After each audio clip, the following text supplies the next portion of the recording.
Assalamualaikum warahmatullahi wabarakatuh. Halo semuanya teman-teman, di sini saya akan membuat video tentang keragaman budaya nasional Jawa Tengah.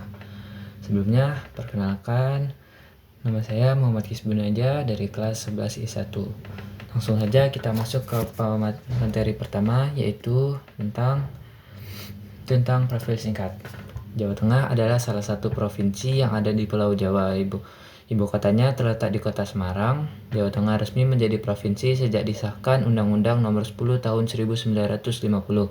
Provinsi Jawa Tengah memiliki luas wilayah mencapai 3,25 juta hektar atau 25,04% dari luas Pulau Jawa dan 1,70% dari luas Indonesia.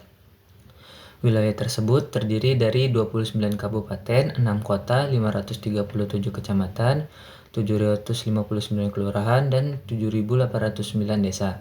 Menurut data dari Badan Pusat Statistik atau BPS, bahwa pada tahun 2020 total populasi Provinsi Jawa Tengah mencapai 36.516.035 jiwa. Selanjutnya ada materi tentang makanan tradisional. Di foto pertama yaitu ada nasi gandul dan soto kudus, garang asem, lumpia, dan lumpia Semarang. Pertanyaan 1, nasi gandul. Gandul adalah kata dalam bahasa Jawa yang berarti menggantung, tapi bukan nasinya yang disajikan menggantung, melainkan cara berjualannya. Jadi konon dulu penjual nasi gandul di Pati menjajalkan dagangannya dengan digantung pada pikulan.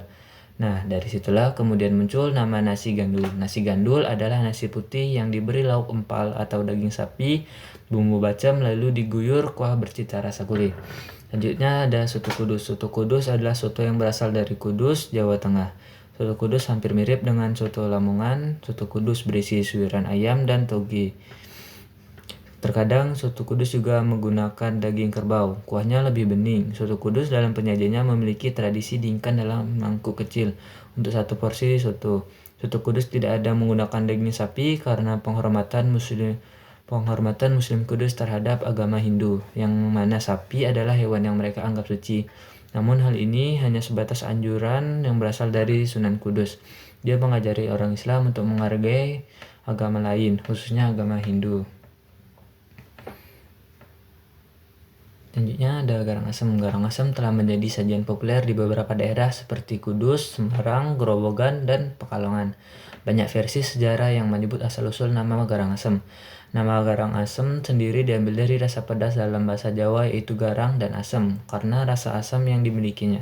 Namun ada juga sumber yang mempercaya bahwa tersebut berasal dari desa Garang di daerah Kudus. Karena itu garang asem menjadi sangat terkenal di Kudus dan banyak yang menjajakan sajian berbahan dasar ayam kampung tersebut. Selanjutnya ada lumpia Semarang. Lumpia Semarang menjadi salah satu ikon makanan khas Jawa Tengah yang wajib Anda coba. Perpaduan renyah kulit lumpia dan isian gurih rebung, telur, dan daging ayam atau udang menjadikannya banyak dicari oleh wisatawan. Materi selanjutnya itu adalah pakaian tradisional. Yang pertama ada kain batik. Tidak dapat dipungkiri bahwa Jawa Tengah memiliki beragam batik. Kain batik yang memiliki macam-macam motif inilah yang digunakan sebagai bahan baku pakaian adat Jawa Tengah. Batik telah dibuat sejak ratusan tahun yang lalu. Bahkan sejarah mencatat untuk pertama kalinya batik diperdagangkan pada tahun 1586 di Surakarta. Yang menjadikan batik semakin mahal adalah metode tulis pada pembuatan batik yang menggunakan tangan secara manual. Oleh karena itu, seorang yang tulisan tangannya bagus dan lama dikatakan sedang membatik. Selanjutnya ada baju surjan. Pakaian ini dulunya diperuntukkan untuk khusus anggota kerajaan yang berasal dari bangsawan ataupun abdi dalam atau aparatur sipil, sehingga tidak sembarang orang dapat memakai pakaian surjan. Umumnya pakaian surjan digunakan saat acara resmi berlangsung. Baju surjan tampak mirip dengan beskap disertai motif lurik-lurik coklat dan hitam yang di bagian depannya terdapat saku. Bawahannya merupakan kain panjang bermotif batik yang dililitkan di pinggang dan panjangnya hingga mata kaki. Untuk contoh pakaiannya di situ ada gambarnya di sampingnya ya, teman-teman. Selanjutnya ada materi tentang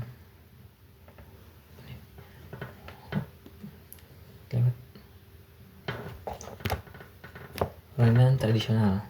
Yaitu pertama ada congklak. Congklak merupakan salah satu permainan papan asal Jawa Tengah yang cukup populer di kalangan anak-anak perempuan. Papan yang digunakan dalam permainan ini terbuat dari kayu atau plastik memanjang yang memiliki 16 lubang atau cekungan. Dua di masing-masing ujung dan sisanya berjajar di kedua sisi antara cekungan tersebut. Permainan ini membutuhkan 49 biji atau kerikil untuk masing-masing pemain. Di awal permainan, masing-masing lubang memiliki 7 biji congklak. Pemain harus mengambil 7 biji dari salah satu lubang miliknya untuk dibagikan satu persatu ke lubang lawan. Pemenang dalam permainan ini adalah mereka yang bisa mendapatkan biji paling banyak. Selanjutnya ada gasing. Gasing merupakan permainan yang cukup sederhana namun membutuhkan waktu untuk dapat menguasainya dengan baik. Permainan ini cukup populer di kalangan anak laki-laki. Gasing sendiri merupakan objek atau benda digunakan untuk bermain. Gasing ini terbuat dari kayu yang dibentuk bulat atau buah kelapa kecil dan memiliki sedikit ujung runcing di bawahnya. Sebuah tali akan dililitkan di leher gasing, lalu diayunkan dengan kuat ke tanah dengan melepas tali yang sudah dililit. Pemain yang gasingnya berputar paling lama dan tidak merobos garis pembatas, dialah pemenangnya. Materi selanjutnya ada benda pusaka, yaitu pertama ada keris. Senjata tradisional keris telah berhasil memperoleh sejumlah pengakuan dari masyarakat lokal hingga dunia karena dinilai memiliki nilai seni yang cukup tinggi.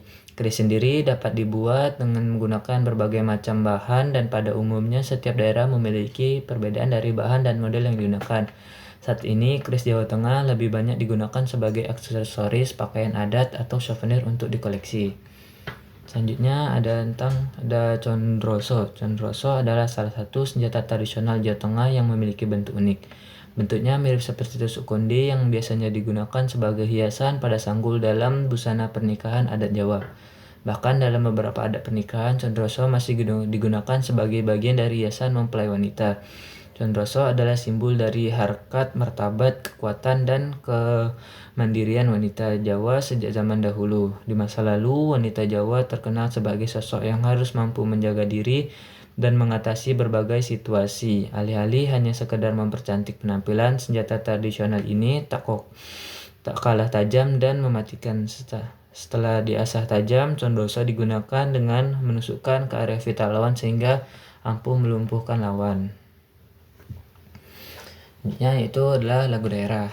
Yang pertama ada Gundul-Gundul Pacul, lagu Jawa Tengah. Yang berikutnya, Gundul Pacul ini sudah ada sejak lama dan banyak orang mengetahuinya. Pencipta lagu tersebut tidak banyak orang tahu, namun sumber sejarah menyebutkan Gundul-Gundul Pacul diciptakan oleh Sunan Kalijaga sebagai salah satu strateginya dalam berdakwah. Makna lagu ini mengisahkan tentang seorang pemimpin adat atau raja yang memimpin wilayah secara otoriter dan tidak peduli terhadap rakyat. Alhasil kewajibannya pun tidak terlaksanakan dengan baik. Filosofi lagu ini pun tergolong dalam,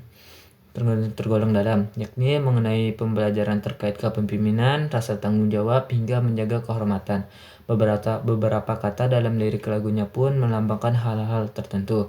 Misalnya adalah kata botak yang berarti kehormatan, tidak harus menggunakan mahkota. Selain itu, cangkul atau pacul termasuk alat bertani yang melambangkan rakyat kecil. Selanjutnya yang kedua yaitu Sluku-Sluku Batok. Lagu Sluku-Sluku Batok ini memiliki makna yang sangat mendalam tentang cerita manusia.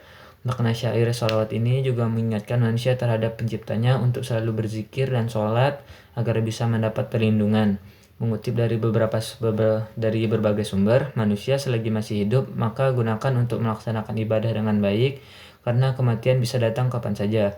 Jika manusia itu sudah mati maka tidak dapat melaksanakan ibadah atau amal baik lagi.